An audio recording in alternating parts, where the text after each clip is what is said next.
ठीक है सर। आपने आज मैं माफी चाहता हूँ आपकी टीम को, सुबह सुबह मेरी वजह से इतनी तकलीफ हुई और मैं ही लेट कर दिया। नहीं, तकलीफ से तो आदी हो चुके हैं हम। Yes sir. चलो दो मिनट और रुको बस। हाँ सर्टेनली सर, कोई इशू नहीं है।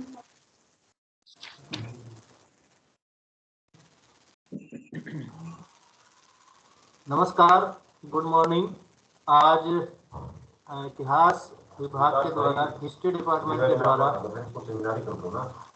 आर्य कॉलेज पानीपत में एक ऑनलाइन लेक्चर जो है गेस्ट या आप इनवाइटेड टॉक की जब हम बात करें, एक लेक्चर का आयोजन किया जा रहा है, जिसका जो विषय है वो क्रांतिकारियों का भारतीय स्वतंत्रता आंदोलन में जो योगदान है उसको लेकर।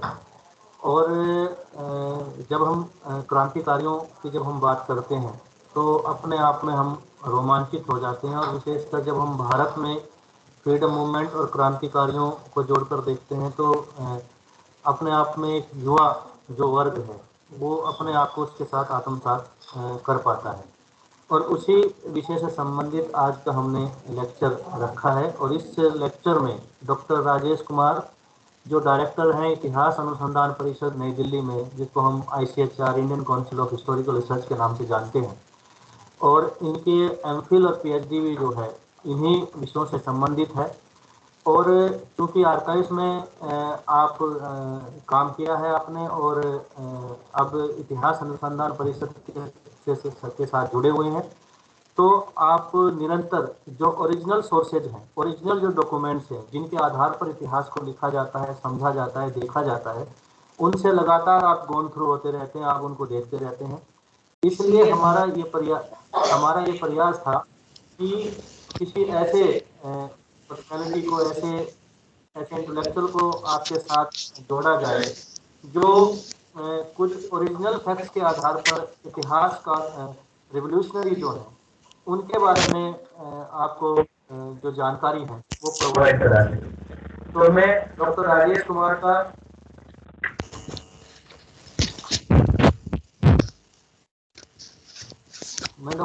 कुमार का आर्य कॉलेज पानीपत की ओर से, इतिहास विभाग प्रिंसिपल डॉक्टर जगदीश गुप्ता और जितनी भी फैकल्टी मेंबर्स हैं उनकी ओर से मैं उनका धन्यवाद करता हूं, शुक्रिया करता हूं कि उन्होंने हमारी रिक्वेस्ट को स्वीकार किया और हमारे बच्चों को एक ऐसा मोटिवेशनल लेक्चर देने के लिए उन्होंने अपनी स्वीकृति प्रदान की। उसके लिए मैं उनका धन्यवाद, आभार व्यक्त करता हूँ। जहाँ तक जैसे हम बात कर रहे थे कि इतिहास में रेवोल्यूशनरी, भारतीय इतिहास में जब हम क्रांतिकारियों और स्वतंत्रता आंदोलन की बात करते हैं तो जनरली हम भगत सिंह, चंद्रशेखर आजाद या काकोरी कांड के इर्द गिर्द हम घूम कर रह जाते हैं। लेकिन यदि हम क्रांतिकारी आंदोलन की बात करें तो 19वीं शताब्दी का जो अंतिम दशक है वहां से हमें इसके रूट्स दिखाई देते हैं। जब हम गदर आंदोलन की बात करते हैं जो पंजाब के साथ साथ बाहर विदेशों में भी, जिसमें हम अमेरिका की विशेष बात करें, वहां से हमें फैलता हुआ दिखाई देता है। हालांकि गदर मूवमेंट की जो योजना है वो पूरी तरीके से फलीभूत नहीं हो पाई, या आप कह सकते हैं कि गदरी आंदोलन के जो नेता थे वो पूरी तरीके से कहा जाता है कि अपने आप को इस स्वतंत्रता आंदोलन में पूरी तरीके से आप ये कह सकते हैं कि जो करना चाहते थे वो नहीं कर पाए। लेकिन हम यदि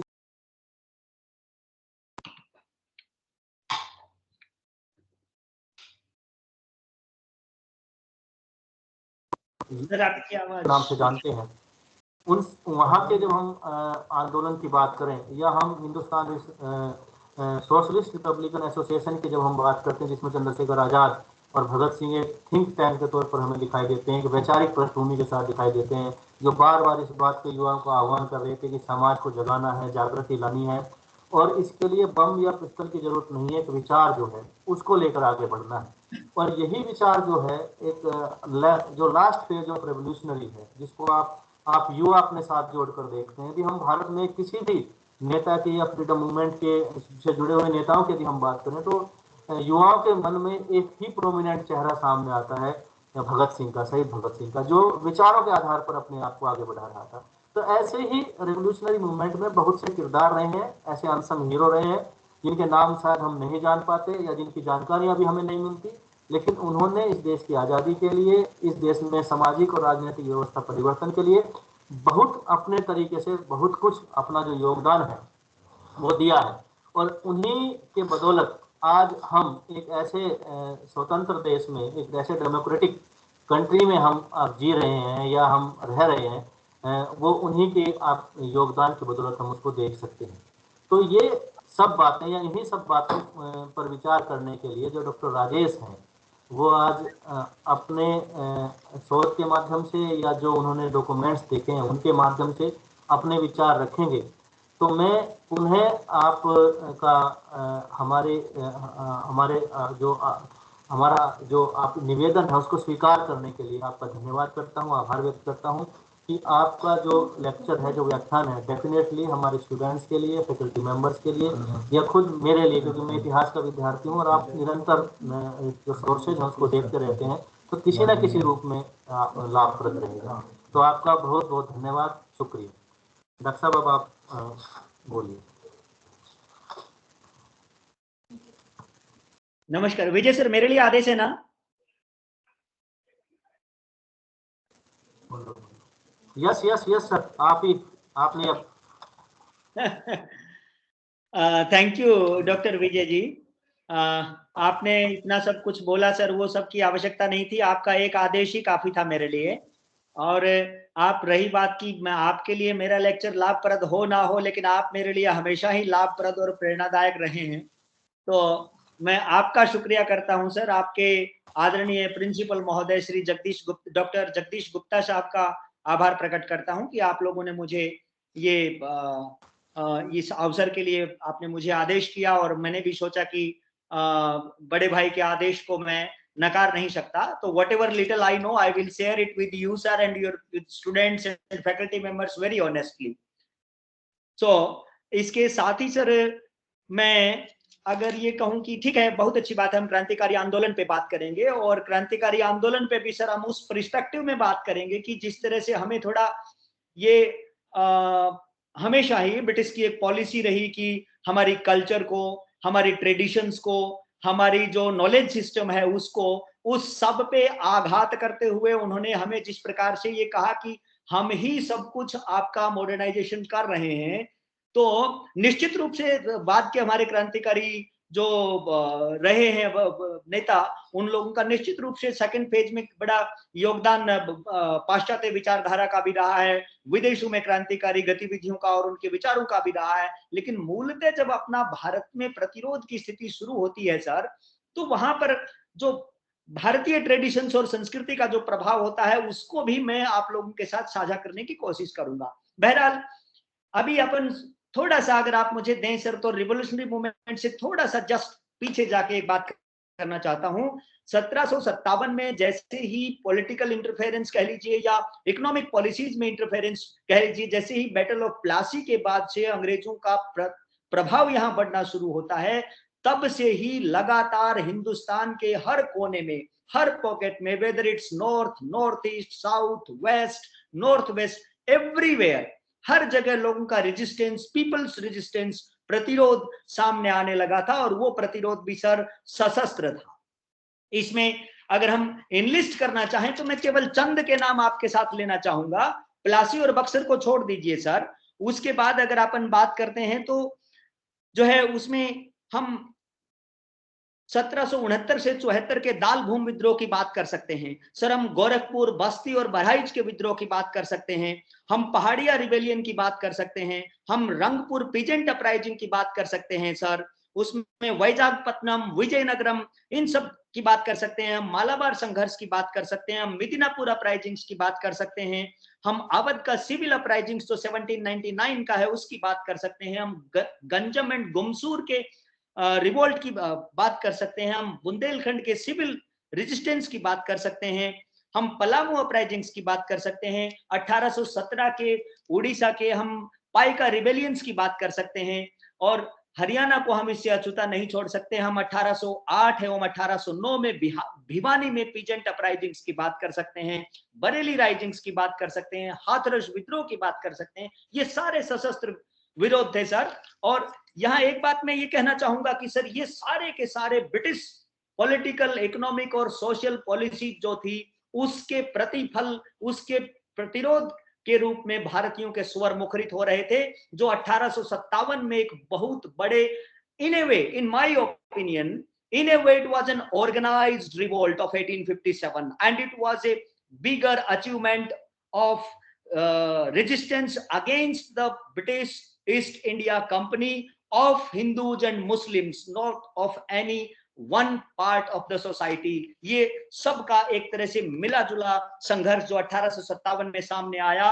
और 1857 के बारे में सर एक अखबार में मैं आजकल एक एग्जीबिशन पे सर किसी पर्पस के लिए, आगे के लिए, भविष्य के लिए काम कर रहा हूं, तो एक न्यूज़पेपर में मुझे एक समाजवादी चिंतक, लेखक और कवि अर्नेस्ट जॉन्स का एक आर्टिकल मिला, जो उस वक्त यूरोप में लिखते हैं 1857 की भारतीय क्रांति को लेकर। वो उन्होंने जो कविता लिखी, उसका टाइटल उन्होंने दिया सर रिवॉल्ट ऑफ हिंदुस्तान, और उन्होंने इसे 5 सितंबर 1857 को लिखा, और इसमें उन्होंने कहा कि भारत के विद्रोह पर पूरे यूरोप में एक ही नजरिया होना चाहिए, हालांकि वो है नहीं। और वो पुनः लिखते हैं कि ये दुनिया के इतिहास में अब तक की सर्वाधिक न्यायिक, श्रेष्ठ और जरूरी विद्रोह है, और हैरानी इस बात में नहीं है कि वहां के 17 करोड़ लोगों को उठ खड़ा होना चाहिए, बल्कि हैरानी इस बात में भी है कि उन्होंने हथियार क्यों डाल दिए। अगर उनके राजकुमारों ने दगा ना दिया होता तो ऐसा न करते। वे फिर लिखते हैं कि इंग्लैंड वासी, स्कॉटलैंड वासी, आयरलैंड वासी, आप क्या कहेंगे अगर डच के यहूदी यहां आए और ब्लूमिच मार्स पर एक फैक्ट्री लगाने की इजाजत मांगे, और फिर समय के साथ ताकतवर हो जाएं और आप पर चढ़ बैठें और आपको बर्खास्त कर दें, आपके शहरों को जला दें, आपकी औरतों की इज्जत लूटें, आपके लोगों की हत्या कर दें, और हैरानी कमजोरी के वातावरण में आप और आपके देश को गुलाम बना लें, तब क्या आप क्या कहेंगे? मैं फिर पूछता हूं कि आप क्या कहेंगे और क्या करेंगे? तब आप विद्रोह के पवित्र अधिकार का प्रयोग करेंगे और यूरोप व पूरी दुनिया, धरती व आसमान से कहेंगे कि वो आपके मकसद के साथ न्याय करें।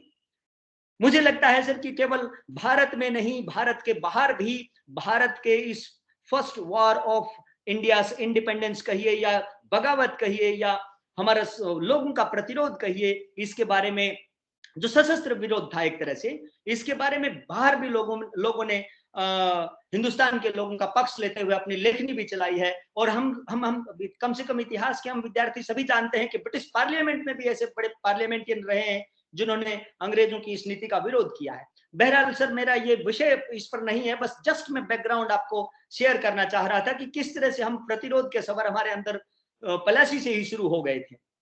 अब अपन बात करते हैं सर कि भारत का जो क्रांतिकारी आंदोलन है, मूलतः इतिहास का विद्यार्थी सर 3 धाराओं में भारत के स्वतंत्रता संघर्ष को लेकर चलता है।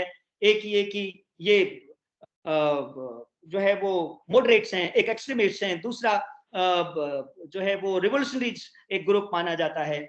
और इन सब विषयों पर आगे बढ़ते हुए सर हमें इन सब चीजों को नहीं भूलना चाहिए कि जब अपना ये आंदोलन इन 3 धाराओं में सामान्यतः जब इतिहास का विद्यार्थी समझता है, तो अपन जब बात करें कि भारत में क्रांतिकारी आंदोलन, जिसको मूलतः फिर से 2 भागों में बांटा गया है सर। पहला चरण जिसको माना जाता है वो 1879 में, जिसकी डिटेल में आगे अपन बात करते चलेंगे, वासुदेव बलवंत फड़के के बंबई विद्रोह से शुरू होता है, और जो 1918-19 में फर्स्ट लाहौर कॉन्स्पिरेसी केस के जजमेंट के साथ ही एक तरह से उसका फेज खत्म हो जाता है। लेकिन यहाँ मूल बात यह है सर कि भारतीय राष्ट्रीय आंदोलन की जो तीसरी धारा थी, इसकी हम बात करते हैं तो इसमें इसके बारे में हमें ये, मुझे नहीं लगता कि ये चर्चा करनी चाहिए कि क्रांति क्या होती है और क्रांतिकारी कौन होते हैं। ये मूलतः एक जो सामान्य जो एक अंडरस्टैंडिंग ली जाती है वो ये लिया जाता है कि क्रांतिकारी का मतलब होता है सशस्त्र विरोध। लेकिन क्लेमेंट जॉनसन ने अपनी पुस्तक रिवॉल्यूशनरी चेंज में उद्धृत किया है कि समाज के विधान में कठोर प्रयत्नों द्वारा लाए गए आमूलचूल परिवर्तन को क्रांति कहते हैं। क्रांति विभिन्न कारणों से लगातार प्रक्रिया स्वरूप, जिसमें आर्थिक कारण भी होते हैं जो अंततः बहुत महत्वपूर्ण होते हैं, और वहां पुरातनत्व को हटा करके नवत्व की स्थापना करके समाज में परिवर्तन लाती है। सामान्यतः ये परिवर्तन बल प्रयोग को अंतिम साधन के रूप में प्राप्त करके किए जाते हैं। इस प्रकार की क्रांति में जन साधारण की सक्रिय भागीदारी होती है और क्रांतिकारी क्रांति के द्वारा पुराने ढांचे को तोड़ते हैं और नए की स्थापना करते हैं। एक सेकंड फेज के हमारे क्रांतिकारी रहे हैं मल्लिकार्जुन शर्मा। उन्होंने अपनी पुस्तक में लिखा है कि वे लोग जो क्रांति लाने के लिए अपने तुच्छ व्यक्तिगत हितों का त्याग करके संपूर्ण समाज के हितार्थ उत्साहपूर्वक प्रयत्न करते हैं, वही लोग क्रांतिकारी कहलाते हैं। यहाँ जरूरी नहीं है कि केवल हथियार सशस्त्र क्रांति एक अंतिम विकल्प के तौर पे वो कहते हैं, वो आइडियाज को भी क्रांति मानते हैं, वो किसी चीज के लिए प्रतिरोध और विरोध करने को भी क्रांति मानते हैं। भारतीय राष्ट्रीय आंदोलन में क्रांतिकारी आंदोलन के विषय में हरियाणा के प्रख्यात इतिहासकार केसी यादव साहब ने क्रांतिकारियों से तात्पर्य के बारे में अपनी पुस्तक में उद्धृत करते हुए कहा है कि किसी भी तरह से अहिंसावादी तरीके से, संवैधानिक ढंग से या फिर तलवार व रिवॉल्वर का प्रयोग करके अंग्रेजी शासन से मुक्त कराकर एक स्वस्थ समृद्ध स्टेट बनाने के लिए कृत संकल्प होना भी क्रांतिकारी था। भारतीय राष्ट्रीय आंदोलन की शुरुआत 1857 से जो सामान्यतः हम मानते हैं, इसके बारे में हम बात कर चुके हैं सर। मैं बात करना चाहता हूं सर कि भारत में क्रांतिकारी आंदोलन का एक लंबा इतिहास रहा है। वैचारिक रूप से जैसे मैंने बताया कि हम इसे दो भागों में सामान्यतः बांटते हैं, जो वासुदेव बलवंत फड़के के विद्रोह से 1879 से शुरू करते हैं। और इस दौर के क्रांतिकारियों के प्रेरणा स्रोत मुख्यतः भागवत गीता की शिक्षाएं थी, बंकिम चंद्र का आनंद मठ था, बाल गंगाधर तिलक द्वारा मराठा एवं केसरी में लिखी गई राइटिंग्स थी, उनके लेख थे, स्वामी विवेकानंद का वेदांत तथा राष्ट्र के पुनरुत्थान का सिद्धांत इत्यादि थे। यहां सर एक बहुत इंटरेस्टिंग फैक्ट मेरे हाथ लगा है, मैं आपके साथ शेयर करना चाहूंगा, अपने सारे स्टूडेंट्स के साथ भी आपके, कि ये चुनिंदा उदाहरण है सर। इसी तरह से हम कुछ बात करें कि हम बात करते हैं वासुदेव बलवंत फड़के की, हम बात करते हैं तिलक साहब की, उनको ऐसी शिक्षा दीक्षा कहां से मिली? सर वासुदेव बलवंत फड़के साहब और तिलक साहब के को एक रेसलर ने, एक कुश्ती करने वाले साहब ने उनको ट्रेंड किया था। और असल में उस दौर में केवल वही अकेले नहीं, इस तरह के और भी लोग थे। और उनमें जो एक उदाहरण जो मैं कह दे रहा हूं, वो महाराष्ट्र के नायक लाहूजी राघोजी साल्वे का है, जिन्होंने जिन्हें जो है वो आद्य क्रांतिवीर यानी क्रांति गुरु भी कहा जाता है। और वो एक बहुत बड़े दार्शनिक, समाज सुधारक क्रांतिकारी थे। युवाओं को तलवार चलाना, पट्टा चलाना, खाली हाथ दुश्मन से लड़ने की ट्रेनिंग देना उन्होंने अपना पेशा बना लिया। उनका ऐसा मानना था कि यदि लोगों को युद्ध की तकनीक में निपुण किया जाए तभी वो एक ऑर्गेनाइज्ड ब्रिटिश आर्मी का सामना कर पाएंगे। यहां एक महत्वपूर्ण बात यह है कि लाहूजी भारत में सशस्त्र क्रांति के पिता माने जाने वाले, सर मैं दोहराना चाहूंगा कि भारत में सशस्त्र क्रांति के जनक वासुदेव बलवंत फड़के को माना जाता है। और बस जो लाहूजी जो थे वो भारत में सशस्त्र क्रांति के पिता माने जाने वाले प्रसिद्ध क्रांतिकारी वासुदेव बलवंत फड़के के मेंटर थे। लाहूजी ने जिन फ्रीडम फाइटर्स को ट्रेन किया उनमें फड़के के अलावा लोकमान्य बाल गंगाधर तिलक भी थे। इतना ही नहीं, उन्होंने महात्मा ज्योतिबा फूले और सावित्रीबाई फूले को पूना में लड़कियों के लिए पहला स्कूल स्थापित करने में भी सहयोग दिया था। तो मेरा कहने का अर्थ यहां पर यह है सर कि हमारे जो प्रतिरोध के सवाल जिन लोगों के द्वारा उठाए जा रहे थे, हमारे जो क्रांतिकारी नेता थे फ्रीडम स्ट्रगल के, वो लोग, उनके पास प्रेरणा स्रोत की कमी नहीं थी। वो भारत के भीतर से ही, भारत के लोगों से ही, भारत की परंपरा और संस्कृति और समाज से ही प्रेरणा पाकर के क्रांतिकारी आंदोलन को आगे बढ़ा रहे थे। ये मेरा विषय उन फर्स्ट फेज के क्रांतिकारियों के बारे में है सर, जो हिंदुस्तान में उस वक्त लड़ रहे थे। अब सर थोड़ा इस बात में आगे बढ़ते हैं कि भारत में अंग्रेजों की लूट की नीतियों तथा अपने साम्राज्य के विस्तार की नीतियों के कारण अत्यधिक असंतोष बढ़ रहा था। उदाहरणतः भारत में अंग्रेजी साम्राज्य को सुरक्षित रखने के लिए भारत के पड़ोसी बर्मा व अफगानिस्तान के साथ कई युद्ध था। इन सभी युद्धों का खर्च भी भारत को वहन करना पड़ रहा था। इसी प्रकार उन्होंने इकोनॉमिक पॉलिसी अपनाई। दादा भाई नौरोजी और आरसी दत्त की, रजनीपाल दत्त की स्टेटमेंट्स, उनकी बुक्स, उनके लेख हमसे छुपे नहीं है सर, जो स्पष्ट तौर पे कहते हैं कि ब्रिटिश सरकार की नीतियों की आलोचना करते हुए दादा भाई नौरोजी ने अपने एक लेख में लिखा है कि इसे भारत की बढ़ती हुई गरीबी का प्रमुख कारण माना जा सकता है। और आर्थिक निकासी की ब्रितानी सरकार की नीति को दादा भाई नौरोजी ने भारत के आर्थिक शोषण के एक महत्वपूर्ण मत बताया। उन्होंने लिखा कि आप इस एक बुराई को हटा दीजिए, भारत हर दृष्टि से समृद्ध हो जाएगा। इसी प्रकार लिप्टन की policies, vernacular press act etcetera, कितनी ही चीजें थी जिन्होंने भारतीय क्रांतिकारियों को अंग्रेजों का विरोध करने के लिए सामने आने के लिए मजबूर किया सर। और इन्हीं परिस्थितियों में बॉम्बे में 1879 में जब वासुदेव बलवंत फड़के का विद्रोह हुआ तो फड़के ने जनता की कठिनाइयों के लिए ब्रिटिश शासन को दोषी ठहराया। उसने पूना में अपने भाषण में ब्रितानी सरकार की आलोचना करते हुए सशस्त्र विद्रोह द्वारा उसका अंत करने की प्रतिज्ञा की। फड़के ने लोगों को बताया कि जब सरकार का अत्याचार बढ़ जाए तो लोगों को ऐसी सरकार का विरोध करने का अधिकार है। यद्यपि वासुदेव बलवंत फड़के अपनी योजनाओं में सफल नहीं हो सके क्योंकि उन्हें अमली जामा पहनाने के लिए जो धन की आवश्यकता थी, सरकारी खजाना लूटने की जो योजना बनाई थी, उसमें वो सफल नहीं हो सके थे। पुनः 21 जुलाई को वासुदेव बलवंत फड़के को जब पकड़ लिया जाता है और उस पर शस्त्र इकट्ठा करने और महारानी विक्टोरिया के विरुद्ध विद्रोह करने के आरोप में उन्होंने देश निकाला दे दिया जाता है। फड़के ने गुप्त रूप से शस्त्र इकट्ठा करना, नवयुवकों को सैनिक प्रशिक्षण देना, सरकारी खजानों में डकैतियां डालना आदि विभिन्न प्रकार के उनके ऊपर आरोप लगाए गए। और इन्हीं सब चीजों की वजह से भारतीय इतिहासकारों ने भारत के स्वतंत्रता संघर्ष में, जैसे मैंने पहले भी उद्धृत किया कि वासुदेव बलवंत फड़के को भारत में मिलिटेंट नेशनलिज्म, सशस्त्र क्रांतिकारी आंदोलन के जनक, उसके पिता के तौर पर माना जाता है। And that is why sir usually historians considers 1879 as the beginning of the revolutionary first phase of revolutionary movement in India. हम इस बात से भी अनभिज्ञ नहीं है कि बाल गंगाधर तिलक, जिन्होंने महाराष्ट्र के क्रांतिकारियों के लिए एक प्रेरणा जो थे, उन्होंने अपने आंदोलन को ऐतिहासिक तथा धार्मिक आधार पर गठित किया था। उन्होंने सितंबर 1893 में गणपति फेस्टिवल और 1895 में शिवाजी फेस्टिवल जो शुरू किए थे, और उसके साथ ही उन्होंने 2 पत्रों जिनका जिक्र मैंने पहले किया, केसरी और मराठा, की शुरुआत की थी। अपने इन दोनों फेस्टिवल्स के माध्यम से, अपने इन दोनों न्यूज़पेपर्स के माध्यम से तिलक साहब ने अपने लेखों के द्वारा, अपने भाषणों के द्वारा महाराष्ट्र के नवयुवकों को, नौजवानों को भारत के में अंग्रेजी सत्ता का विरोध करने के लिए हर तरीके से उन्होंने प्रेरित किया। उदाहरण के तौर पर 4 मई 1897 को तिलक ने अपने पत्र केसरी में एक लेख लिखकर अंग्रेजी सरकार पर यह आरोप लगाया कि वो जनता का उत्पीड़न कर रही है।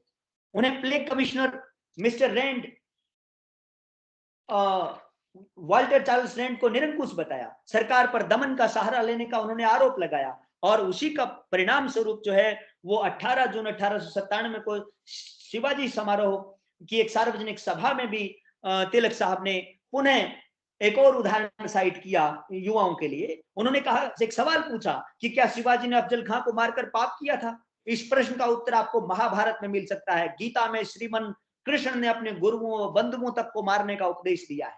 उनके अनुसार निष्काम भाव से काम करने पर व्यक्ति किसी तरह के पाप का भागी नहीं बनता। श्री शिवाजी ने अपने निजी फायदे के लिए नहीं अपितु बहुत ही नेक इरादों के साथ अफजल खान का वध किया था। ईश्वर ने हिंदुस्तान के राज्य का पट्टा ताम्रपत्र पर लिखकर विदेशियों को तो नहीं दिया है। शिवाजी ने उनको अपनी जन्मभूमि से बाहर खदेड़ने की कोशिश की। कुएं के मेंढक की तरह अपनी दृष्टि को संकुचित मत बनाओ, ताजिराते हिंद को कैद से बाहर निकालो, श्रीमद् भागवत गीता के अत्यंत उच्च वातावरण में पहुंचो और महान व्यक्तियों के कार्यों पर विचार करो।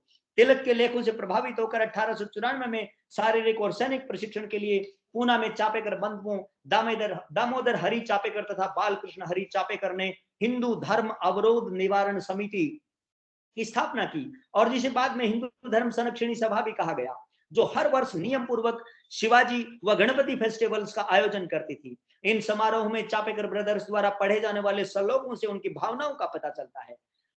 उदाहरण के तौर पर उन्होंने एक जगह उद्धृत किया कि भांड की तरह शिवाजी की कहानी दोहराने मात्र से स्वाधीनता प्राप्त नहीं की जा सकती। आवश्यकता इस बात की है कि शिवाजी की तरह तेजी से काम किया जाए।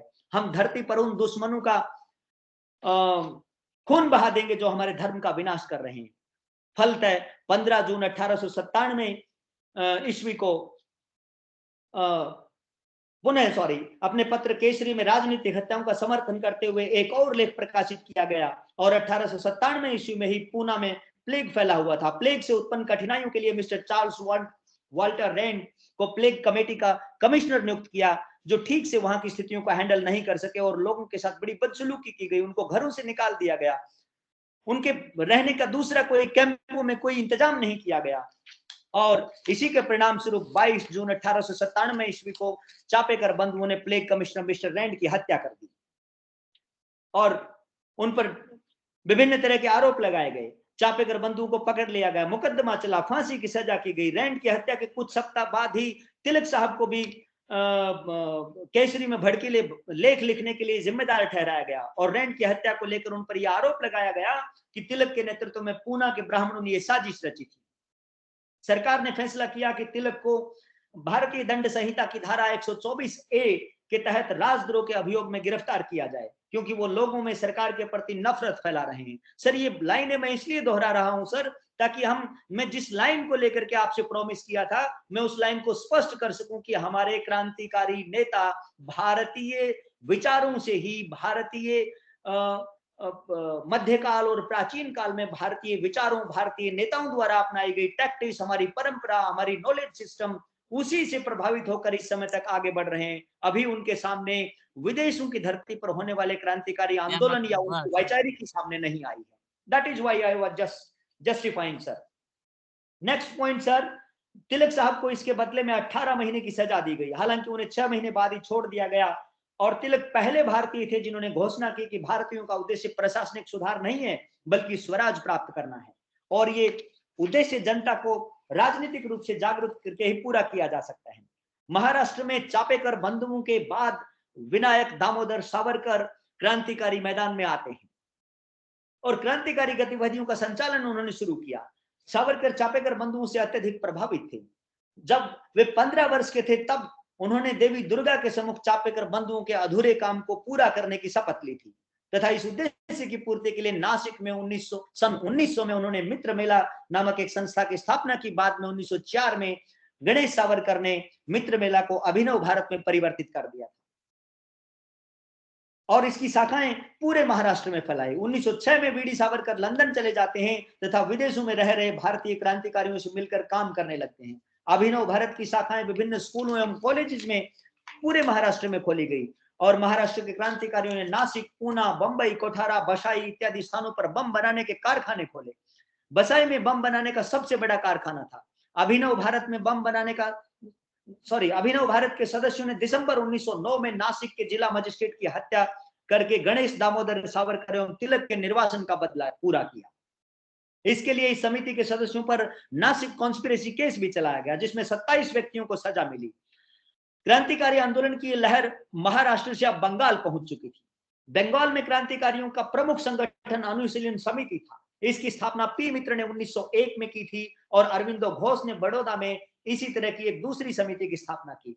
बरिंदर कुमार घोष ने युगांतर और भूपेंद्रनाथ दत्त ने संध्या नामक पत्र भी निकालने शुरू किए थे जिनका उद्देश्य लोगों को ब्रिटिश साम्राज्य के विरुद्ध उकसाना था। 20वीं सदी के आरंभिक वर्षों तक बंगाल में क्रांतिकारी गतिविधियों के लिए पर्याप्त माहौल तैयार हो चुका था।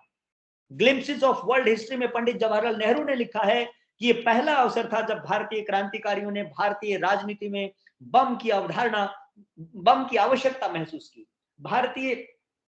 दूसरी तरफ एक तथ्य यह भी है कि भारतीय क्रांतिकारी रूस के नाहिलिस्टों व नरोदनिकों के पद चिन्हों पर चल रहे थे। उन्होंने अपने को बमों और पिस्तौलों से लैस कर लिया और टेररिज्म तथा व्यक्तिगत हत्याओं के रास्ते को चुना। ऐसा करके वे साम्राज्यवादी शासकों के मन में भय पैदा करना चाहते थे ताकि वे अंग्रेज अंत में भारत को छोड़कर चले जाएं।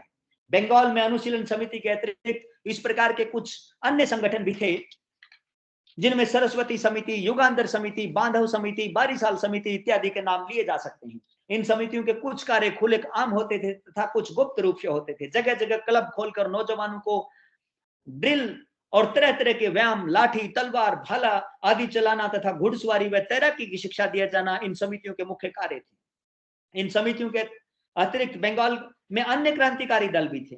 इनमें 3 मुख्य रूप से थे। एक ढाका में पुलिन दास का दल था, कलकत्ता में पी मित्र का दल था और उनकी मृत्यु के बाद जितेंद्र मुखर्जी और जदू गोपाल का दल था। तीसरे दल के नेता रास बिहारी बोस थे और इन दलों में आपस में वैचारिक मतभेद निश्चित रूप से थे, परंतु अंतिम लक्ष्य भारत की स्वाधीनता, अंग्रेजों को भारत से बाहर निकालना एक ही था। 1905 में कर्जन द्वारा बंगाल का जब विभाजन किया गया तो बंगाल में बढ़ रही राष्ट्रवादी भावनाओं को ठेस पहुंची। अब कांग्रेस ने बंगाल विभाजन का विरोध करते हुए स्वदेशी आंदोलन चलाया। स्वदेशी आंदोलन के दौरान क्रांतिकारी समितियों ने भी बहुत महत्वपूर्ण भूमिका अदा की। अप्रैल 1908 के दूसरे सप्ताह में चंद्रनगर के मेयर को बम से उड़ाने का प्रयास किया गया, क्योंकि उसने स्वदेशी आंदोलनकारियों की मीटिंग्स पर प्रतिबंध लगा दिए थे। सभी समितियों व क्रांतिकारी दलों ने बंगाल विभाजन का घोर विरोध किया। वरिंद्र कुमार घोष तथा उसके साथियों ने उन अधिकारियों को समाप्त करने का सिलसिला शुरू किया जो क्रांतिकारियों के कार्य में रुकावट पैदा कर रहे थे। इसी सिलसिले में 6 दिसंबर 1907 को सबसे पहले पूर्वी बंगाल के लेफ्टिनेंट गवर्नर की गाड़ी पर बम फेंकने का प्रयास किया गया, परंतु इसमें किसी तरह की किसी को कोई हानि नहीं हुई। इसी प्रकार का एक अगला कदम 27 अप्रैल 1908 ईस्वी को नालदा के इंग्लिश हाई स्कूल को आग लगा देने का था, जिसका कारण स्कूल अथॉरिटीज द्वारा अपने स्कूल के बच्चों को स्वदेशी आंदोलन में भाग लेने से रोकना बताया गया। 30 अप्रैल 1908 को मुजफ्फरपुर के जिला मजिस्ट्रेट किंग्सफोर्ड की हत्या का प्रयास खुदीराम बोस और प्रफुल्ल चाकी द्वारा किया गया, जिसमें किंग्सफोर्ड की बजाय 2 निर्दोष महिलाओं की मिसिस कैनेडी और मिस कैनेडी की जान चली गई थी।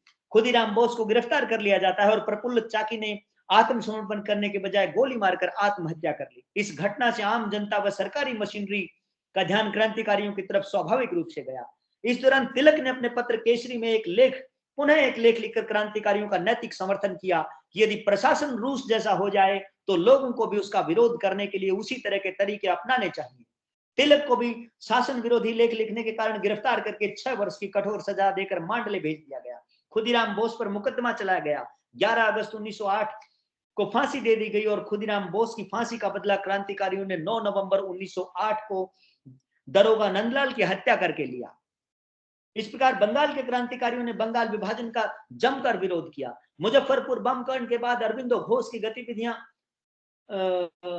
तेज हो गई तथा अरविंदो घोष ने अपनी गतिविधियां तेज करते था मुरारीपुर रोड पर स्थित बम फैक्ट्री का पता लगाकर छापे के दौरान बड़ी मात्रा में बम, डायनामाइट और चिट्ठियां पकड़ी गई ब्रिटिश सरकार के द्वारा। इस मामले में 34 व्यक्तियों को गिरफ्तार कर उन पर मुकदमा चलाया गया, जिसे अलीपुर कॉन्स्पिरेसी केस के नाम से जाना जाता है। अभियुक्तों में प्रमुख रूप से अरविंदो घोष, वरिंद्र कुमार घोष, सत्येंद्र बोस, कन्हैया लाल दत्त इत्यादि थे। अभियुक्त नीरेन गोसेन द्वारा सरकारी गवाह बन जाने के कारण कन्हैया लाल दत्त और सत्येंद्र बोस ने उसे गोली मार दी। अलीपुर षड्यंत्र केस के निर्णय अनुसार वरिंद्र कुमार घोष, उल्लासकर दत्त, हेमचंद्र दास, उपेंद्र नाथ बैनर्जी सहित 15 लोगों को आजीवन कारावास, विभूति भूषण सरकार, ऋषिकेश कांजीलाल और इंद्रभूषण राम को 10 साल की तथा सुधीर कुमार सरकार, अविनाश चंद्र भट्टाचार्य और वीरेंद्र चंद्र सेन को 7-7 साल की सजा दी गई। अरविंदो घोष को छोड़ दिया गया। सत्येंद्र बोस और कन्हैया लाल दत्त को सरकारी गवाह की हत्या के जुर्म में फांसी की सजा दी गई। यहां बंगाल के क्रांतिकारी आंदोलन में एक और टर्निंग पॉइंट आता है। इस कॉन्स्पिरेसी केस के बाद, इसके जजमेंट के बाद अरविंदो घोष ने डायरेक्टली या ये कहिए कि व्यक्तिगत तौर पर क्रांतिकारी आंदोलन से अपने आप को अलग थलग कर लिया और पौंडीचेरी में उन्होंने एक आश्रम की स्थापना करके वो अध्यायतम में लीन हो गए। इस प्रकार यद्यपि क्रांतिकारियों में एक महान व्यक्तित्व की कमी हो गई, परंतु अरविंदो घोष के चले जाने के कारण क्रांतिकारी आंदोलन समाप्त नहीं हो गया। क्रांतिकारी गतिविधियां छोड़ने के बावजूद अरविंदो घोष ने अपनी रचनाओं द्वारा क्रांतिकारियों का समर्थन जारी रखा। बंगाल से अब हम संयुक्त प्रांत, जो आज का उत्तर प्रदेश है, उसकी तरफ रुख करते हैं, जहां क्रांतिकारी गतिविधियों का किस प्रकार का लेखा जोखा हमें इतिहास के विद्यार्थियों को मिलता है। 1908 में संयुक्त प्रांत में अनुशीलन समिति की स्थापना सचिननाथ सान्याल के द्वारा की गई, जो जब अंडमान में थे तो उन्होंने अपनी क्रांतिकारियों के लिए एक तरह से गीता कही जाने वाली, बाइबल कही जाने वाली अपनी पुस्तक बंदी जीवन की रचना भी उन्होंने की थी। बाद में इस क्रांतिकारी समिति, जो अनुशीलन समिति जो सचिनदा ने स्थापित करी थी, इस क्रांतिकारी समिति का नाम बदलकर यंग मेंस एसोसिएशन रख दिया गया। उस समय रास बिहारी बोस, जो देहरादून में क्लर्क थे, से सचिननाथ सान्याल की मुलाकात हुई तथा इस प्रकार बाद में संयुक्त प्रांत, पंजाब, दिल्ली और बंगाल के क्रांतिकारियों ने, सर यहाँ एक महत्वपूर्ण टर्निंग पॉइंट क्रांतिकारी आंदोलन में यह आ रहा है कि जहां महाराष्ट्र, बंगाल, संयुक्त प्रांत और पंजाब के क्रांतिकारी अलग अलग लड़ रहे थे, अब सचिननाथ सान्याल, रास बिहारी बोस इत्यादि ने मिल करके इन्हीं सभी चारों पांचों प्रोविंसेस के क्रांतिकारियों के साथ लिंक बिठा करके पूरे क्रांतिकारी आंदोलन को एक सूत्र में पिरोने का काम करने का यहां वो प्रयास कर रहे हैं। जब इस प्रकार का काम सत्यनाथ सान्याल और रास बिहारी बोस कर रहे थे, तो उसी दौरान जो है वो दिल्ली में वायसराय हार्डिंग्स पर बम गिराने का षड्यंत्र भी रचा जाता है और उसके सूत्रधार सत्यनाथ सान्याल और रास बिहारी बोस को माना जाता है। 23 दिसंबर 1912 को लॉर्ड हार्डिंग्स पर उस समय बम गिराया गया जब वो नई राजधानी दिल्ली में प्रवेश कर रहा था। इस संबंध में मास्टर अमीर चंद, अवध बिहारी बाल मुकुंद, अमीर चंद के भतीजे सुल्तान चंद दीनानाथ और बसंत कुमार विश्वास को गिरफ्तार कर लिया गया। अभियुक्तों में से सुल्तान चंद व अवध बिहारी द्वारा मुखबिर बन जाने के कारण पुलिस ने और भी कई व्यक्तियों को गिरफ्तार किया। इस घटना से संबंधित व्यक्तियों पर दिल्ली कॉन्स्पिरेसी केस चलाया गया, जिसे हार्डिंग बम केस के नाम से भी जाना जाता है। मुकदमे के अंत में अवध बिहारी बाल मुकुंद, अमीर चंद और बसंत कुमार विश्वास को फांसी की सजा दी गई। वायसराय पर बम गिराने वाला व्यक्ति बसंत कुमार विश्वास था, किंतु इसकी योजना बनाने वाले रास बिहारी बोस व सचिननाथ सान्याल थे। रास बिहारी बोस को दिल्ली कॉन्स्पिरेसी केस में फरार घोषित किया गया, जिसका संबंध बंगाल में युगांतर ग्रुप व पंजाब की गदर पार्टी से भी था, तथा रास बिहारी बोस इन दोनों दलों के बीच एक कड़ी का काम कर रहे थे। दिल्ली कॉन्स्पिरेसी केस के बाद रास बिहारी बोस बनारस चले जाते हैं और वहां उनका संपर्क दो मराठी नौजवानों विष्णु गणेश पिंगले और विनायक राय कांपिले से हुआ। विष्णु गणेश पिंगले लाला हरदयाल द्वारा संगठित अमेरिका में क्रांतिकारी पार्टी के सदस्य भी थे। वे अमेरिका में इंजीनियरिंग की शिक्षा प्राप्त करने गए थे, किंतु भारत में क्रांति करने के उद्देश्य से वो वापस आ गए। पंजाब, बंगाल, दिल्ली व संयुक्त प्रांत के क्रांतिकारियों द्वारा मिलकर गतिविधियां चलाना तथा 1915 में ईस्वी के गदर आंदोलन की चर्चा करने से पूर्व बहुत संक्षेप में 1907-8 ईस्वी के दौरान पंजाब की क्रांतिकारी गतिविधियों व विदेशों में क्रांतिकारी गतिविधियों की चर्चा करना भी मैं आपसे अनुमति चाहता हूं सर। 1907 में पंजाब में कॉलोनाइजेशन एक्ट पास हुआ और जैसे ही कॉलोनाइजेशन एक्ट पास हुआ, पंजाब के किसानों ने ब्रिटिश शासन के विरुद्ध विद्रोह कर दिया। अजीत सिंह, सूफी अंबा प्रसाद और लाला लाजपत राय के नेतृत्व में इस बिल के विरोध में एक उग्र आंदोलन का जन्म हुआ। यह पंजाब में अपने किस्म का पहला आंदोलन था। लाहौर तथा रावलपिंडी में दंगे फसाद भी हुए। लाहौर में बहुत सी पुस्तकों व पत्रिकाओं के प्रकाशन एवं वितरण के लिए लाहौर में वंदे मातरम बुक एजेंसी और भारत माता बुक एजेंसी खोली गई। पंजाब के lieutenant governor sir day Ibsen ने ब्रिटिश सरकार को इस प्रकार से लिखा कि यदि इस बढ़ती हुई अशांति को रोकने का यत्न नहीं किया गया तो संभव है पंजाब में फिर से 1857 के हालात पैदा हो जाएं। सरकार लाला लाजपत राय को सारे क्रांतिकारी आंदोलन का मस्तिष्क व अजीत सिंह को उनका दाहिना हाथ मान रही थी। इन दोनों को गिरफ्तार करके जून 1907 में मांडले भेज दिया गया। नवंबर 1907 में दोनों को रिहा कर दिया गया। रिहा होने के पश्चात अजीत सिंह और उनके साथियों ने अपनी क्रांतिकारी गतिविधियां पुनः आरंभ कर दी। सरकार ने भी क्रांतिकारियों के प्रति दमनकारी नीति अपनाई और उनके घरों पर छापे मारे। जिन प्रेसों में यह साहित्य छपता था उन्हें जब्त कर लिया गया। लालचंद फलक को 4 साल की एवं किशन सिंह को 10 महीने की सजा दी गई। स्वर्ण सिंह बीमार थे, इसलिए उन पर से मुकदमा उठा लिया गया और आगामी वर्ष में उनका देहांत हो गया। अजीत सिंह और सूफी अंबा प्रसाद देश छोड़कर अफगानिस्तान चले गए और वहां से वे यूरोप को प्रस्थान कर गए।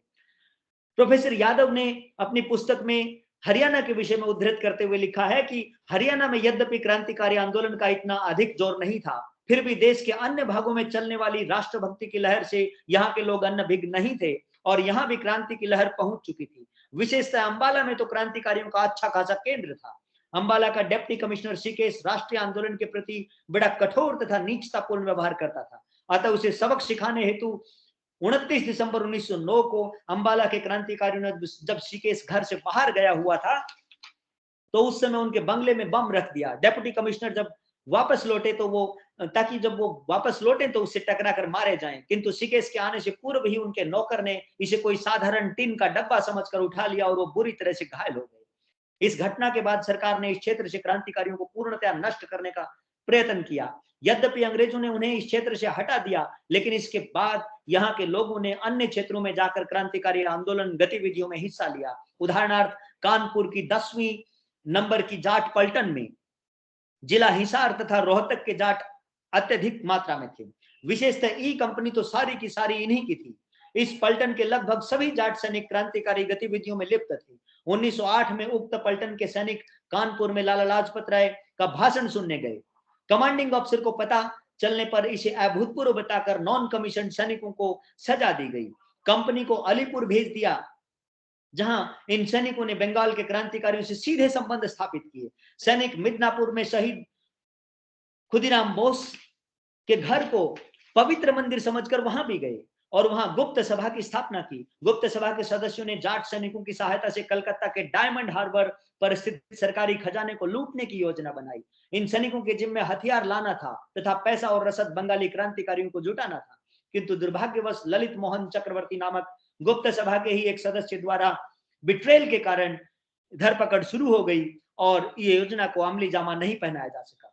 सूबेदार हरिराम, हवलदार चुन्नीलाल, नायक जोतराम, सिपाही सुरजन, जोगाराम तथा उसके अन्य साथियों को पकड़ लिया गया। उन्हें अलीपुर जेल में बंद कर दिया गया तथा भारतीय दंड संहिता की धारा 131 अर्थात कर्तव्य विमुख होकर राजभक्ति त्यागने के आरोप में उन पर मुकदमे चले तथा भविष्य में पलटन में हरियाणा के जाटों को न लेने का फैसला किया गया। अब पंजाब के क्रांतिकारियों ने विदेशों में जो अपने अड्डे बनाए हुए थे, जिनमें श्यामजी कृष्ण वर्मा ने विदेशों में भारतीय क्रांतिकारियों को संगठित किया। इस कार्य में उसके अन्य सहयोगी मैडम भिकाजी कामा, एसआर राणा और अजीत सिंह थे। 1905 में श्यामजी कृष्ण वर्मा ने लंदन में भारतीय विद्यार्थियों के लिए इंडिया हाउस और इंडियन होम रूल सोसाइटी की स्थापना भी की थी और मुख्य पत्रिका इंडियन सोशियोलॉजिस्ट नाम से एक पत्रिका भी निकाली। कुछ ही समय में श्यामजी कृष्ण वर्मा ने लंदन में नौजवान देशभक्तों का एक बड़ा संगठन स्थापित कर लिया, जिनमें प्रमुख रूप से Abdul Almamun Suhrawardy, Syed Abdul Majid, Sheikh Abdul Aziz, VD Savarkar, PN Mukherjee, Moinuddin Ahmed, KL Verma, PC Sen, RG Pradhan, Parmeshwar Lal और स्वरूप मुखर्जी इत्यादि थे।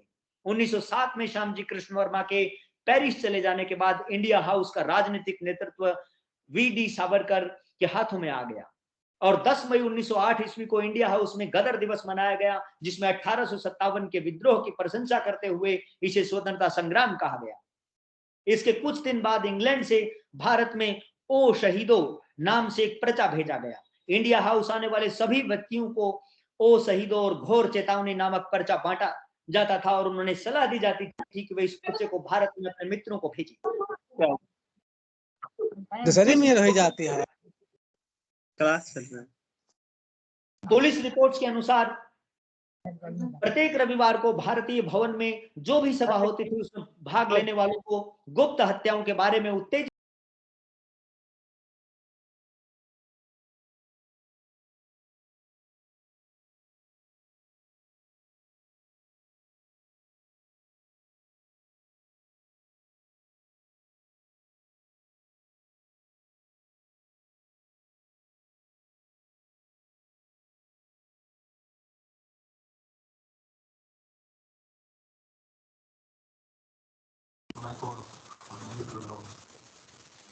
हेलो हेलो, डॉक्टर साहब आपका माइक म्यूट हो गया है।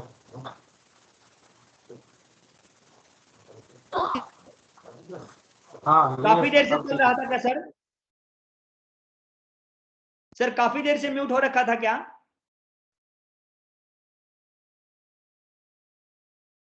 सर आप सुन पा रहे हैं मुझे? हाँ, अभी हुआ था सर आपका।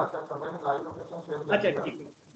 मैं मदन लाल धिंगड़ा की बात कर रहा था सर कि लंदन में जो है वो इंपीरियल इंस्टीट्यूट के भारत सचिव के एडीसी सर कर्जन वाइली की जब उन्होंने इंग्लैंड की धरती पर गोली मारकर हत्या की थी, तो धिंगड़ा को वहां पर गिरफ्तार करके उन पर मुकदमा चलाया गया। मुकदमे के दौरान धिंगड़ा ने अदालत में कहा कि जो अमानुषिक फांसी और काले पानी की सजाएं हमारे सैकड़ों देशभक्तों को हो रही है, मैंने उसी का एक छोटा सा बदला उस अंग्रेज के रक्त से लेने की कोशिश की है। मैं जानता हूं कि मुझे फांसी अवश्य होगी। ईश्वर से मेरी यही प्रार्थना है कि मैं फिर उसी माता के गर्भ से पैदा हूं और फिर उस पवित्र उद्देश्य के लिए अपने प्राणों को अर्पण कर सकूं।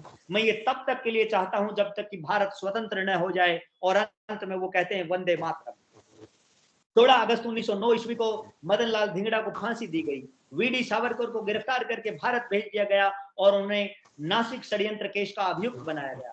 लंदन के क्रांतिकारियों में से कुछ बगदाद, इस्तांबुल, काबुल और अफगानिस्तान जाकर भारतीय फौजी यूनिटों में काम करने लगे। राजा महेंद्र प्रताप, मौलाना बरकतुल्लाह और मौलवी आबिदुल्लाह काबुल चले गए तथा वहां भारत की प्रोविंशियल गवर्नमेंट की स्थापना की। लाला हरदयाल भी लंदन छोड़कर अमेरिका चले गए और जहां पर तारकनाथ दास, सोहन सिंह भाकना पहले से ही अमेरिका के पश्चिमी तट पर भारतीय क्रांति की ज्वाला जगा रहे थे। सारंगधर दास, शैलेंद्र घोष, वसंत कुमार राय व चंद्र चक्रवर्ती भी अमेरिका पहुंचे। इन्होंने अमेरिका व कनाडा में बसे हुए भारतीयों से संपर्क किया और कई जगहों पर गुप्त संस्थाओं की स्थापना की। तारकनाथ दास ने फ्री हिंदुस्तान नामक अखबार निकाला, जिसमें समय समय पर ब्रिटिश सरकार विरोधी लेख लिखे जाते थे। 1908 ईस्वी में रामनाथपुरी ने इंग्लैंड में हिंदुस्तानी एसोसिएशन नामक संस्था की स्थापना की तथा सर्कुलर ऑफ फ्रीडम नामक संस्था की स्थापना की। उन्होंने सर्कुलर ऑफ फ्रीडम नामक एक पत्र भी निकाला, जिसमें अंग्रेजों को भारत से बाहर खदेड़े जाने का प्रचार किया जाता था। इस सर्कुलर की प्रतियां भारत में क्रांतिकारियों के पास भी भेजी जाती थी। गुरुदत्त कुमार ने वैंकूवर से स्वदेशी सेवक नामक अखबार निकाला। वैंकूवर में ही रहीम और आत्माराम ने यूनाइटेड इंडिया लीग का गठन किया। लाला हरदयाल ने सैन फ्रांसिस्को में भारतीय विद्यार्थियों की हिंदुस्तानी स्टूडेंट्स एसोसिएशन नामक एक संस्था गठित की और इस एसोसिएशन का उद्देश्य भारत में सशस्त्र क्रांति करना था। 1913 में एस्टोरिया में भी हिंदुस्तानी एसोसिएशन संस्था का गठन हुआ और इसके प्रमुख सदस्य मुंशीराम, करीम बख्श, नवाब खान, केसर सिंह, बलवंत सिंह और करतार सिंह सराबा थे। केसर सिंह अध्यक्ष और बलवंत सिंह को संस्था का सचिव बनाया गया। जब लाला हरदयाल अमेरिका में थे तो उन्होंने महसूस किया कि अमेरिका के विभिन्न भागों में संगठित विभिन्न संगठनों की गतिविधियों में समन्वय स्थापित किया जाए। अतः लाला हरदयाल के सुझाव पर विभिन्न संगठनों की मीटिंग्स बुलाई गई, जिसमें Hindustani association of the Pacific Coast नामक संस्था की स्थापना भी की गई और पार्टी ने अपना साप्ताहिक पत्र गदर निकालने का भी प्रस्ताव पास किया। सैन फ्रांसिस्को में पार्टी के मुख्यालय को युगांतर आश्रम के नाम से जाना जाता था। पार्टी ने अपना उद्देश्य भारत से अंग्रेजी राज्य को समाप्त कर भारत में स्वतंत्रता व समानता के आधार पर जनतंत्र की स्थापना घोषित किया। कुछ समय बाद इस एसोसिएशन का नाम बदलकर गदर पार्टी कर दिया गया और पार्टी ने अपने उद्देश्य के साथ इसकी शाखाएं कनाडा, चीन, मनीला और सुदूर पूर्व में भी स्थापित की तथा कोई भी हिंदुस्तानी इस दल का सदस्य बन सकता था। पार्टी के अंदर मजहबी या धार्मिक बहस की कोई आज्ञा नहीं थी। पार्टी का उद्देश्य यह था कि जहां कहीं भी दुनिया के किसी भी हिस्से में गुलामी के विरुद्ध युद्ध हो, वहां गदर पार्टी का सिपाही अपने आप को आजादी और बराबरी के सिद्धांतों की रक्षा के लिए पेश करे और हिंदुस्तान की स्वतंत्रता के युद्ध के लिए वो तन, मन और धन अर्पण करने के लिए तैयार हो। हिंदुस्तान में स्वतंत्र प्रजातंत्र कायम करना ही गदर पार्टी का मुख्य उद्देश्य था। जब फर्स्ट वर्ल्ड वॉर शुरू हो जाने पर बहुत बड़ी संख्या में गदर क्रांतिकारी विदेशों से भारत आए तथा बंगाल व संयुक्त प्रांत के क्रांतिकारियों सचिननाथ सान्याल व रास बिहारी बोस से संबंध स्थापित किए। करतार सिंह सराभा तथा विष्णु गणेश पिंगले ने बंगाली क्रांतिकारियों तथा गदर क्रांतिकारियों के बीच एक कड़ी का काम किया। इन सभी व्यक्तियों ने मिलकर ब्रिटिश सरकार को सशस्त्र विद्रोह द्वारा उखाड़ फेंकने के उद्देश्य से सैनिक छावनियों में सैनिकों से संबंध स्थापित किए। क्रांतिकारियों ने गुप्त रूप से एक निश्चित दिन और समय ब्रिटिश सैनिक छावनियों पर हमला करने की योजना बनाई। यह एजेंडा 4 रंगों का था, जो हिंदू, मुस्लिम, सिख और अन्य समुदायों की एकता का प्रतीक था। विद्रोह की निश्चित तिथि 21 फरवरी 1915 तय की गई। विष्णु गणेश पिंगले को बमों सहित विद्रोह के उद्देश्य के लिए सैनिक बैरकों में भेजा गया, लेकिन एक सैनिक द्वारा धोखा दिए जाने के कारण पिंगले को गिरफ्तार कर लिया गया और इन बमों की शक्ति के बारे में सेडिशन कमेटी की रिपोर्ट में लिखा गया है कि जिन 10 बमों सहित Vishnu Ganesh Pingle 12 number Indian cavalry छावनी में पकड़े गए थे, वे इतने अधिक शक्तिशाली थे कि उनसे आधी रेजिमेंट उड़ सकती थी। इस घटना के बाद रास बिहारी बोस ने लाहौर जाकर क्रांतिकारियों को स्थिति से अवगत कराकर विद्रोह की तारीख 21 फरवरी की बजाय 19 फरवरी निर्धारित की, परंतु इसकी भी सूचना उनके ही साथी कृपाल सिंह ने सरकार को दे दी। 19 फरवरी को ही पुलिस ने अनेक लोगों को गिरफ्तार कर लिया। बनारस शाखा के क्रांतिकारियों पर बनारस कॉन्स्पिरेसी केस चलाया गया, जिसमें सचिननाथ सान्याल को आजीवन कारावास की सजा दी गई। रास बिहारी बोस पकड़े नहीं गए और वे जापान चले गए। लाहौर शाखा के क्रांतिकारियों पर लाहौर कॉन्स्पिरेसी केस चलाया गया। इसमें 28 व्यक्तियों को फांसी की सजा मिली, जिनमें प्रमुख रूप से बाबा सोहन सिंह भाकना, बाबा केसर सिंह, करतार सिंह सराबा, भाई परमानंद और विष्णु गणेश पिंगले इत्यादि थे। इसके बाद उत्तर भारत में क्रांतिकारी गतिविधियां कुछ समय के लिए विराम उन पर लग गया। और इधर 20 नवंबर 1917 ईस्वी को गदर नेताओं पर सैन फ्रांसिस्को में हिंदू कॉन्स्पिरेसी केस नाम से मुकदमा चलाया गया। ब्रिटिश सरकार के लिए राजनीतिक दृष्टि से यह मुकदमा बड़ा महत्वपूर्ण था, क्योंकि ब्रिटिश सरकार पिछले 4 वर्षों से लगातार अमेरिका में भारतीय क्रांतिकारियों की गतिविधियों को कुचलने के लिए हर संभव प्रयास कर रही थी। यह मुकदमा 24 अप्रैल 1918 ईस्वी तक चला और 97 लोगों को गिरफ्तार किया गया, जिसमें 35 पर मुकदमा चला और सजाएं हुई। इस मुकदमे से अमेरिका में रहकर क्रांतिकारी गतिविधियों को जारी रखने की भारतीयों की उम्मीदें एक तरह से समाप्त हो गई थी। तथा भारत में बनारस षड्यंत्र मुकदमा व लाहौर षड्यंत्र मुकदमा 1915 के बाद क्रांतिकारी गतिविधियां कुछ समय के लिए रुक गई, लेकिन इसका अर्थ यह नहीं था कि भारत में क्रांतिकारी आंदोलन समाप्त ही हो गया। उत्तरी भारत में पंडित गेंडालाल दीक्षित ने 1916 से 1918 ईस्वी में शिवाजी समिति की स्थापना करके क्रांतिकारी गतिविधियों को जारी रखा।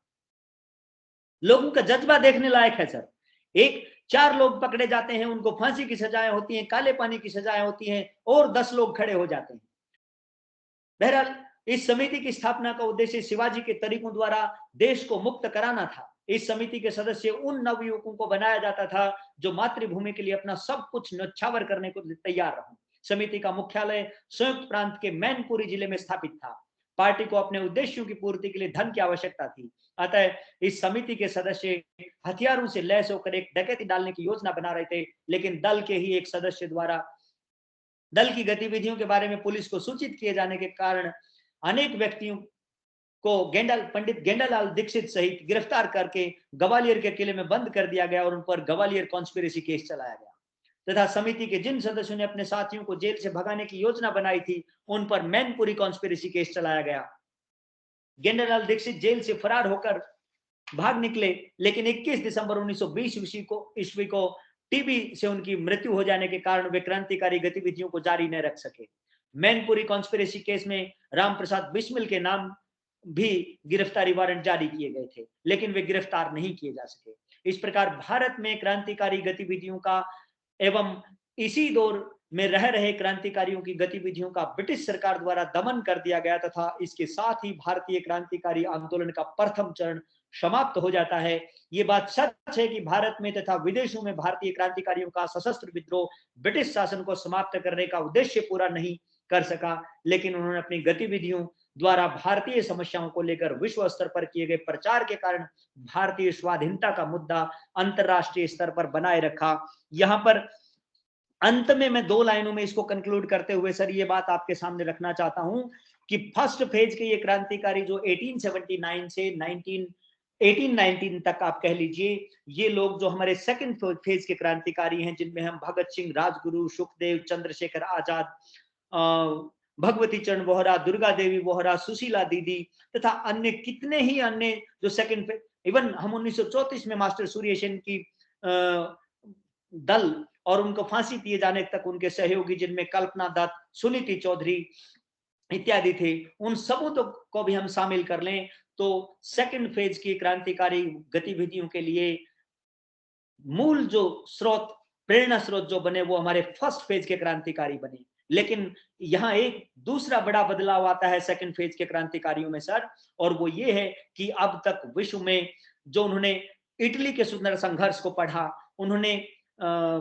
गैरिबाल्डी, मैजिनी और काबूर के बारे में पढ़ा, उन्होंने 1917 की बोल्शेविक रिवॉल्यूशन के बारे में पढ़ा, उन्होंने फ्रेंच रिवॉल्यूशन के बारे में पढ़ा, तो निश्चित तौर पर हमारे सेकंड फेज के जो क्रांतिकारी थे, जो गांधी जी द्वारा जब नॉन कॉपरेशन मूवमेंट शुरू किया गया था और उस वक्त जब सभी सरकारी कॉलेजों, संस्थाओं, अदालतों का बहिष्कार किया गया तथा हमारे उस वक्त के राष्ट्रीय नेताओं ने जो जिन शिक्षण संस्थाओं की स्थापना करी थी, चाहे वो आर्य समाज के हमारे वीर देशभक्तों ने की हो, चाहे लाला लाजपत राय जी ने लाहौर में नेशनल कॉलेज की स्थापना करी हो, जिसमें भगवती चरण वोहरा, सुखदेव, भगत सिंह इत्यादि पढ़ते थे, और उन्होंने जहां एक स्टडी सर्कल की स्थापना करी, जिसको बाद में नौजवान भारत सभा और अगर मैं सटीक शब्दों में कहूं तो जिसको पंजाब नौजवान भारत सभा के नाम से जिसका बाद में विकास हुआ, उसका अपना एक मैनिफेस्टो होता था, उसके अपने आइडियाज होते थे, और वो निश्चित रूप से उस वक्त के क्रांतिकारी भी उनका अंतिम लक्ष्य भारत की स्वतंत्रता था,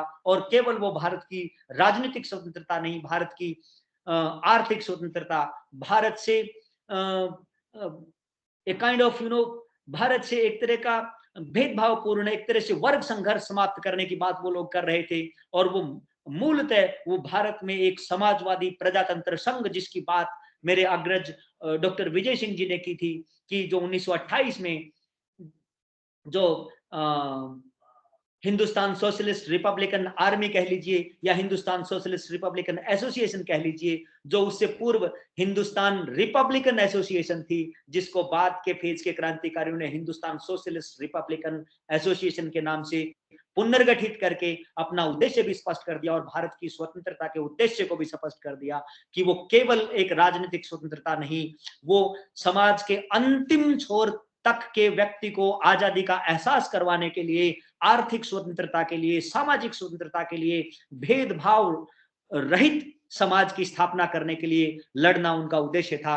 और इन शब्दों के साथ मैं ये कहना चाहूंगा कि फर्स्ट फेज के क्रांतिकारियों के साथ साथ विश्व में उस वक्त चल रही विभिन्न क्रांतियों की विचारधाराएं भी हमारे दूसरे चरण के क्रांतिकारी साथियों के लिए प्रेरणादायक रही। इन्हीं शब्दों के साथ में आप लोगों से विदा लेता हूं और आप लोगों की कुछ जिज्ञासाएं हो तो उनका स्वागत करता हूं। और विजय जी से क्षमा चाहता हूं कि मैंने आपकी तरह से, मैं एक शिक्षक नहीं हूं, इसलिए मुझे सामान्यतः देखकर ही पढ़ना पड़ता है। नमस्कार सर, जय हिंद। थैंक यू डॉक्टर साहब, थैंक यू। किसी भी स्टूडेंट की कोई क्वेरी हो, कोई क्वेश्चन हो तो आप पूछ सकते हैं। और अपने एक बार जो कैमरे हैं वो आप ऑन कर लें एक ग्रुप फोटो के लिए।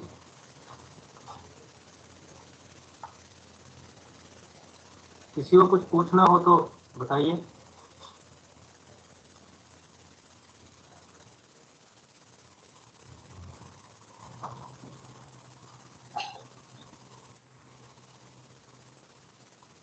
डॉक्टर साहब, ये रेवोल्यूशन के दौर में पैदा नहीं हो रहे हैं बच्चे, तो इसलिए शायद इनको रेवोल्यूशन की कदर नहीं है। क्योंकि मैं एक जगह अभी लास्ट संडे को अम्बाला में एक एनएसएस कैंप में बोल रहा था, कुछ मैंने गांधी के मूवमेंट के बारे में बताया। तो उसमें मैंने ये बताने की कोशिश की कि मैं किसान हूँ। जैसे आपने कहा कि जो पंजाब में जो कैनल्स एक्ट लगाए गए थे, जो इरिगेशन से संबंधित जो टैक्सेज थे, और उसको लेकर बहुत से किसान पंजाब के अपने आप को इकट्ठा जिन्होंने किया। और उसके बाद आप ये देखिए कि 2 वर्ष के संघर्ष के बाद उनका जो एक्ट, वो जो टैक्स जो था वो हटाया गया था। तो मैं बच्चों को यही समझा रहा था उस समय कि देखिए, हमने गांधी को देखा नहीं है, ना गांधी के एरा में हम जिए हैं, लेकिन ये जो प्रेजेंट मूवमेंट चला था, अभी किसान आंदोलन जो चला लगभग 1 साल से ऊपर, उसने ये जरूर बताया कि संभवतः आंदोलन ऐसा ही रहा होगा कि जिस तरीके से डिसिप्लिन, जिस तरीके से अपने बहुत से कार्यों को खुद करना, यहाँ धरनों पर बैठना, अपने गांव में अपनी फसलों को देखना, तो ये अपने आप में एक ऐसा डिसिप्लिन था जो उस समय संभवतः गांधी ने दिया होगा, और उसने फ्रीडम मूवमेंट को एक नया आयाम दिया।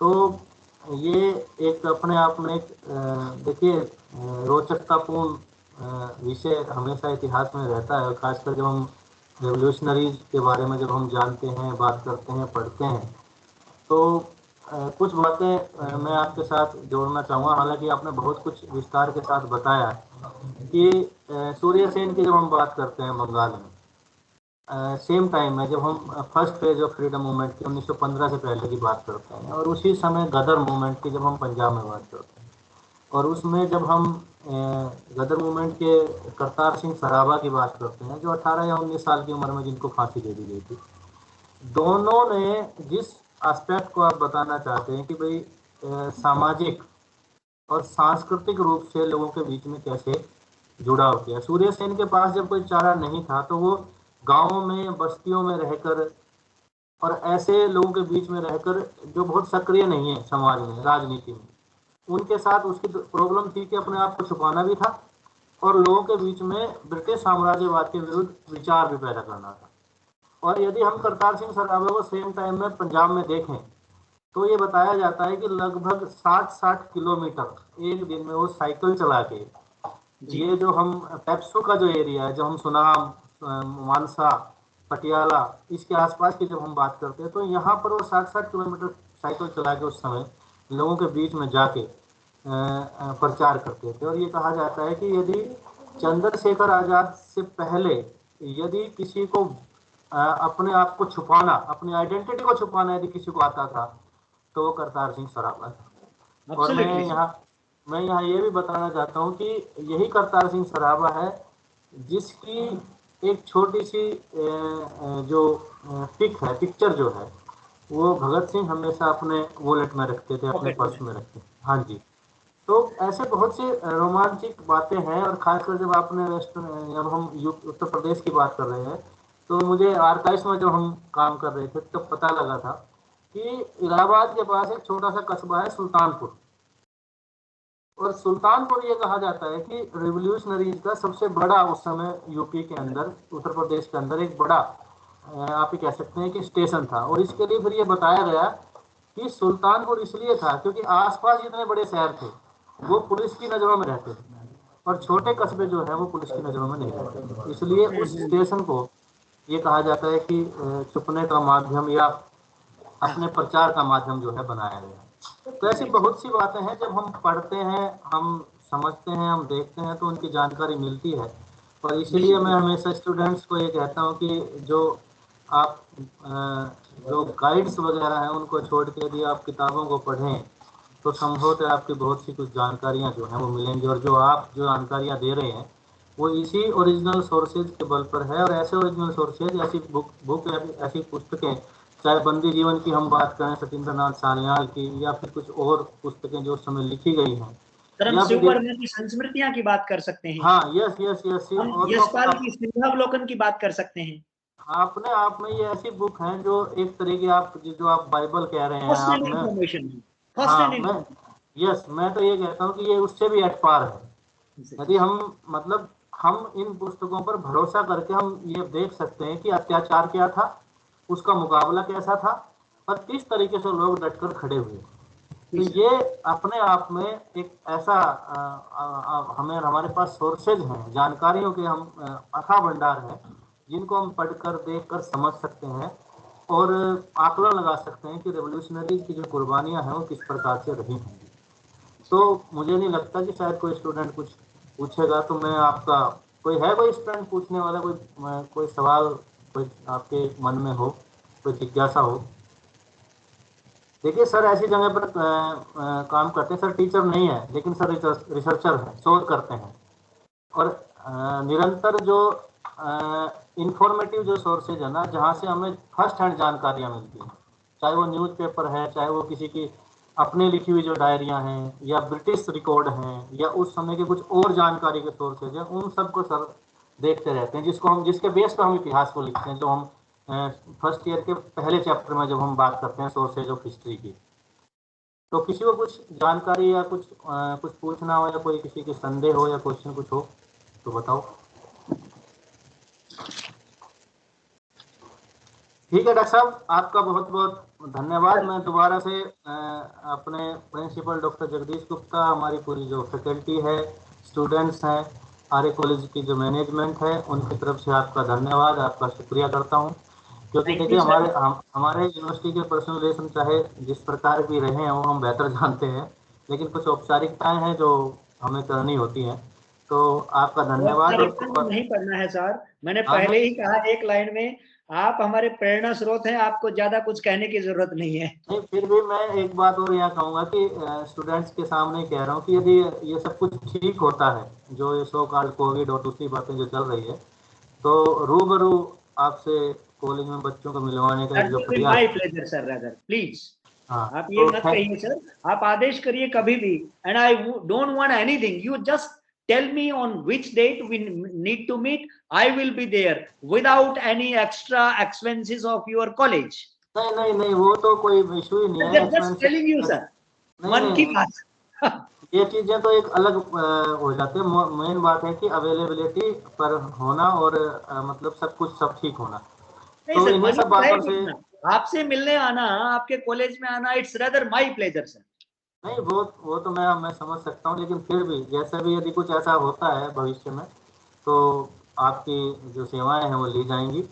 तो मैं Thank you, इन्हीं सब बातों से आपका दोबारा धन्यवाद शुक्रिया करता हूँ कि आपने जो एक इंफॉर्मेटिव लेक्चर है, जब जहाँ से जब हम रेवोल्यूशनरी मूवमेंट्स को देखते हैं और किस तरीके से 1915 तक जब end of first world war हो रहा है और भारत में और भारत से बाहर किस प्रकार से क्रांतिकारी गतिविधियाँ चल रही हैं, उनको आपने विस्तार से, जब हम बंगाल, पंजाब, महाराष्ट्र, उत्तर प्रदेश या देश के अन्य भागों की जब हम बात करें, इवन पेजेंट्स मूवमेंट की यानी किसान आंदोलन की भी जब हम बात करें, तो किस तरीके से वो मूवमेंट से जुड़ा और किस तरीके से उन मूवमेंट से भी कुछ क्रांतिकारी या देश के लिए संघर्ष करने वाले लोग जो हैं वो निकल कर आए। तो ये बहुत सी बातें आपने बताई।